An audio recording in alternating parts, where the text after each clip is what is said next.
Live from Beer Good Gully, it's the ShopRite 500. Like our last race from Thornton, it'll be a timed race set at 20 minutes. The timer begins as Nathan Hudson takes the pole here at Beer Good Gully. It's probably the longest course in NR 3, maybe, no joke, because this race lasts longer to take a lap by about a few seconds than Thornton had before it. So if you thought Thornton was long, get ready for Beer Good Gully. Hudson already getting shuffled out of line by Roman Rahal. Rahal takes the lead off the first corner, but he'd get loose along with many other drivers. Wow, Jasmine Acosta's in it.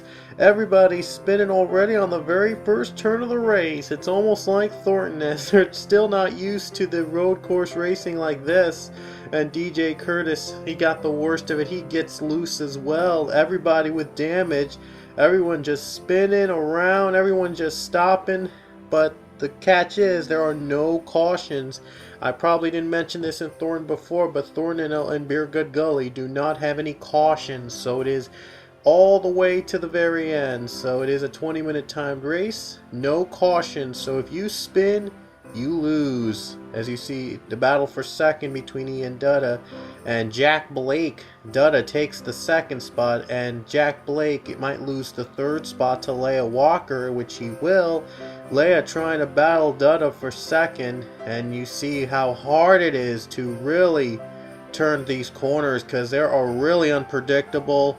And a lot of wall smashing, a lot of looseness, a lot of difficult turns. And here's one of them. Leah Walker trying to get the lead from Nathan Hudson, gets loose, trying to take it away, and just loses it. Dutta would retake second after the spin, and all of a sudden they just disappear. It's one of the two corners in the track in which they just, when they land on it, in a certain way, they just disappear for about a few seconds, and then they just reappear, and they didn't even lose their speed. It's really weird. Beer Good Gully is one of the strangest tracks in our Town 3 for that particular reason, and a lot of the turns we mentioned earlier. Jack Blake, he rebounds from getting loose on one of the corners earlier, and he tries to take the lead from pole setter Nathan Hudson. Hudson's still been able to keep his cool even through all the wrecking we've had on the very first lap of the race. But here comes the 9 Michael Walton. Hudson gets too high, and Jack Blake takes the lead because Hudson hit that wall, lost a lot of momentum, and allows Jack Blake to take the lead in the 18. But he'd get loose later, and he'd be smoking. He would not even continue the race. Guerrera and Nathan Hudson also spun loose, and Hudson, what a heartbreak there. Already on the very first lap, a lot of drama. And it's the second disappearing corner I was talking about earlier. It's like they disappear for a few seconds, and then they just reappear, and then all of a sudden they never lose their speed, which is really strange. And another strange oddity in this track, downhill. And look, as you see here, the drivers go downhill as Michael Walton took the lead after all this mess. But here comes the 29 Preston Plord, battling for the lead here. Is he trying to close in? He's trying to get the momentum of the hill towards his side as he is closing in really quick. And you see Walton here trying to, well, he's not really trying to make a challenge. In fact, he's letting 29 Plord go side by side with him through the straightaway. As you see right here, it's like Thornton. It's a street course, but it's a lot more twist, a lot more turns, a much longer track. And it's much more unpredictable. You never know who's going to strike next. Anyway, you see Ian Dutta making it 3 wide. Walton in the wall. And Michael Walton gets a piece of the wall. Dutta's going to take the lead over Preston Plord on that corner. And we're still not done in the first lap, by the way. All this is happening on the very first lap of the race, right off the bat. Again, no cautions, so no saviors for them. No cautions in this track. So they got to really be perfect, nearly perfect, to win this race. It takes a lot of skill, a lot of patience, a lot of time. And they're finally going to finish the first lap as Ian Dutta is going to lead the first lap with just under 15 minutes left to play.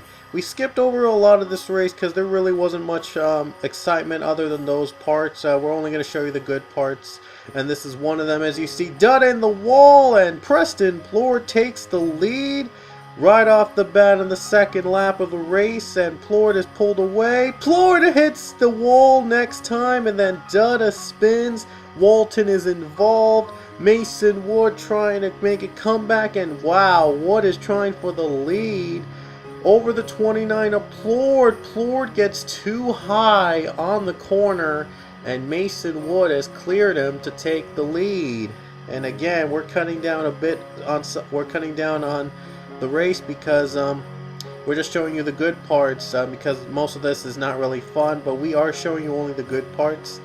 But anyway, as you see here, Plord is now going to have to play catch up with the 44 of Mason Wood.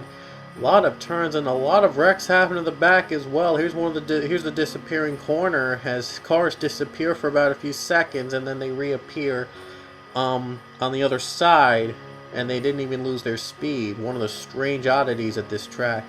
And speaking of oddity, as you see, the 29 Wood gets loose, and so does Plord. They get loose, and that'll allow the others to pull away. Nicholas Guerrera has taken the lead. Dylan Young and Ian Dutt are going to battle it out for second. Down the same straightaway where Preston Plord had his battle earlier with Michael Walton. And it turned out Plord won the battle as Walton drops out of the top 5. And you see Dylan Young trying his best and all his might trying to pass Dutta. They go sideways, like they touch each other. And I'm surprised they didn't run through that barn right there, that farm right there. They didn't run over it. I'm surprised.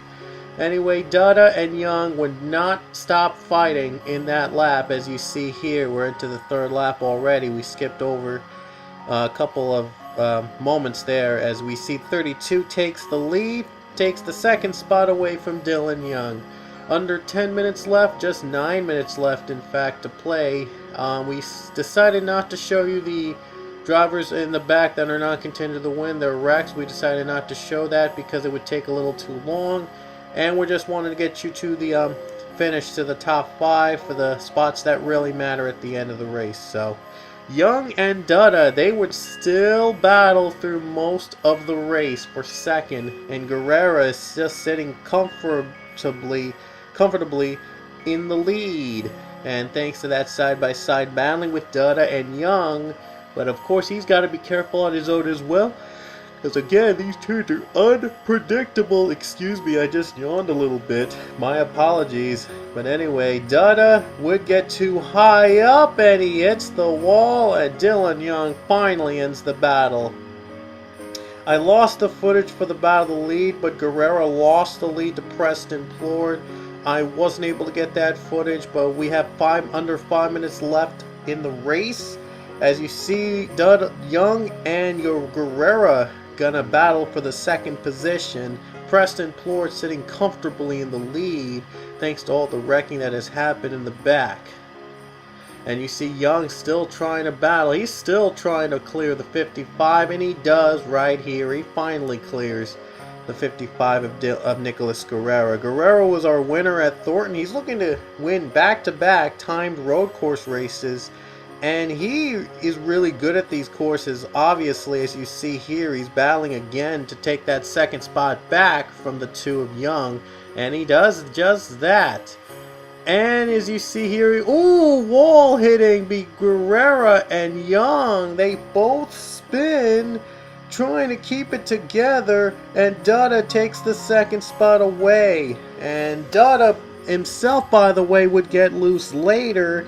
On the next corner, Guerrera would retake second after all, so first and second was pretty much an up and down battle. And while all that was going on, Preston Plord had a very comfortable lead with just a minute left in the game. And now he's just got to really navigate through these turns as best as he can, trying not to make another mistake, and he might come home with his first career Pokemon Cup Series win. Guerrera, as you see here, trying to play catch up with the 29 machine. And Preston Plord, no challenger so far with just 30 seconds left in the race. And I did set it to 4 or 5 laps, but it is a 20-minute timed race, so the race will end when the clock runs out first before the lap counters do. So 15 seconds left, and this could be the final lap. They're not even close to the start-finish line. And if this is the final lap, Preston Plord's just got a few corners left to navigate and get this win. And just 3 seconds and the timer runs out, and this will be the final lap of the race. He's on the final lap right now, in the final corners in fact. Here he comes down the final corner, no challengers for the 29, and Preston Plord is going to win the ShopRite 500 at Beer Gut Gully. And one hell of a track here in NR Town 3, and one hell of a first career win. Before we get you to the finishing results, I just wanted to show you what it could have been if we had an extra lap in. Like I set this to 5. As you see, Preston Plord would have spun out on the corners. He would have lost the lead, obviously, because the tricky net corners are really just tough to navigate. You see here Dylan Young just passed by the 29. He was battling for second with Mason Wood, and Wood would have gotten hit on that wall, and he would have been out of the race. And this would have been the finish if we had an extra lap in. It would have been close between Young and Guerrera, and Dylan Young would have beaten out the 55 of Nicholas Guerrera by just inches. And here's what would have been how close the finish would have been if we had an extra lap. And I assume that line there was the start-finish line. So Young pretty much beat Guerrera by inches. But if only we had an extra lap, and if it didn't end 4 or 5 laps planned because of the time limit, we probably could have had ourselves a very close finish. But oh well. Preston Plord, your winner today. Speaking of results, I've decided to post the results over to Facebook because, well, it would take a little long to post it here on YouTube. So the link in the description to Pichu London's Facebook page, that'll contain the results of the race, your numbers, where you finished, depending on the time, and it was the best I could do. So all 42 drivers' results are in the description below. I didn't get to see the cautions because it would have taken too long, like I said, but the results are in the description on the Pichu London's Facebook page. Our next race, we head over to our last race before World Course Tour 12, the Cobalt Tools Mud Bowl from Eldora Raceway. 2 races duels. See you then.